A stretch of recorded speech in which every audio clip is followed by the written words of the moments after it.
everyone, I'm Jason, and this is your commentary on Exodus chapter 33. Then the Lord spoke to Moses. He said, "Leave this place. You and the people you brought up out of Egypt must leave it. Go up to the land I promised with an oath to give to Abraham, Isaac, and Jacob. I said to them, I will give it to your children after you. I will send an angel ahead of you. I will drive out the Canaanites, Amorites, Hittites, Perizzites, Hivites, and Jebusites. Go up to the land that has plenty of milk and honey. But I will not go with you.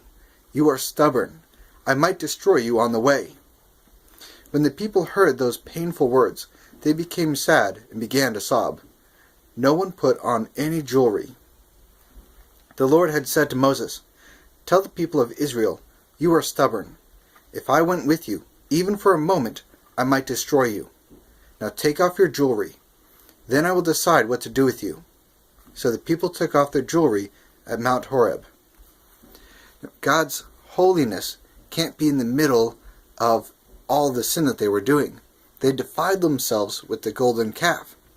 So God, being just and holy, could not be around them without the fear of his justice ending with their death. Moses used to take a tent and set it up far outside the camp. He called it the tent of meeting. This was not the same as the tabernacle. The tabernacle had not yet been built. Anyone who wanted to ask the Lord a question would go to the tent of meeting that was outside the camp. The reason why it was outside the camp is the same reason why God said he won't be able to lead the people. The camp itself was defiled, and so the tent of meeting, where Moses would meet with God, would have to be somewhere that was still holy, somewhere that was separated from everything else. When Moses would go out to the tent, all of the people would get up and stand at the entrances to their tents. They would watch Moses until he entered the tent. As Moses would go into the tent, the pillar of cloud would come down. It would stay at the entrance while the Lord spoke with Moses. The people would see the pillar of cloud standing at the entrance to the tent. Then all of them would stand and worship at the entrances to their tents.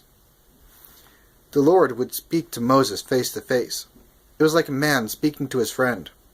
Then Moses would return to the camp. It says here that Moses spoke with God face to face. Now, God doesn't have a face. And so it's not that he spoke to God one human face to another human face. It just means that he was in the presence of God, that he was able to talk directly to him. But Joshua, his young helper, didn't leave the tent. Joshua was the son of Nun. Nun is actually spelled N-U-N, not N-O-N-E. It was the name of his father. Moses said to the Lord, "You've been telling me, lead these people, but you haven't let me know whom you will send with me. You have said, I know your name, I know all about you, and I am pleased with you. If you are pleased with me, teach me more about yourself, then I can know you, and I can continue to please you. Remember that this nation is your people." The Lord replied, "I will go with you, and I will give you rest." Moses makes an appeal to God, that God actually lead his people. On one hand, if God were in the middle of such a rebellious people, his justice would require the punishment of them. And yet, Moses appeals to God's mercy side, because who else can lead these people out and into the promised land? Only a merciful and patient God can do that. Then Moses said to him, "If you don't go with us, don't send us up from here. How will anyone know that you are pleased with me and your people? You must go with us. How else will we be different from all the other people on the face of the earth?" The Lord said to Moses, "I will do exactly what you have asked. I am pleased with you, and I know your name. I know all about you." It seems to be that God's changing his mind here, and he kind of does, but we have to understand that God himself doesn't change. God doesn't make mistakes. It's not like God was saying, "Well, I'm going to discipline you guys, but you know what, I'll let it slide." That's not the case at all. If anything, there's an intercessor here, the mediator being Moses, who, because of his relationship with God, is able to go to God and ask him for things, and God listens to him. It's like the difference between two kids coming up to me as a father, and one saying, "I'd like to learn the guitar," and I say no, and he goes away. The other kid comes up and says, "I'd like to learn the guitar." I say no. He comes back next week, "I really want to learn the guitar." I tell him, no. Then he comes back another week, says, "I've been reading books on guitars. I'm really passionate. I want to learn the guitar."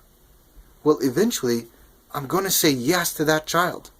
I haven't changed who I am, but the difference is how serious they are, how much they really care about what it is that they're talking about, as well as the relationship that they have with me.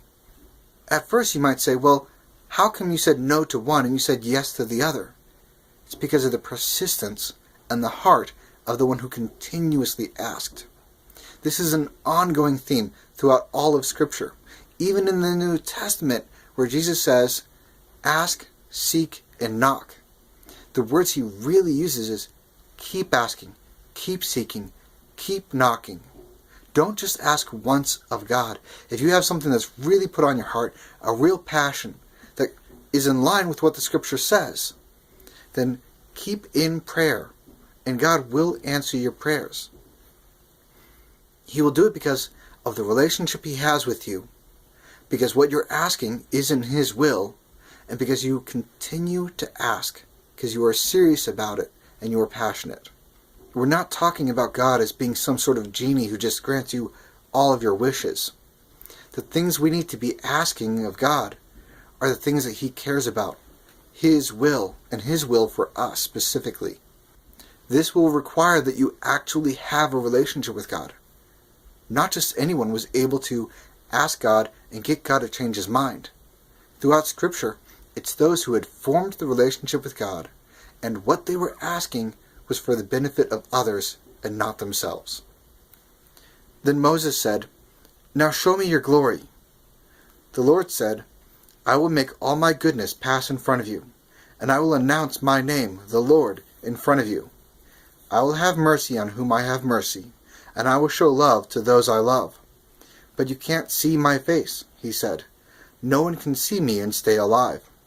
The Lord continued, "There is a place near me where you can stand on a rock. When my glory passes by, I will put you in an opening in the rock. I will cover you with my hand until I have passed by. Then I will remove my hand. You will see my back, but my face must not be seen."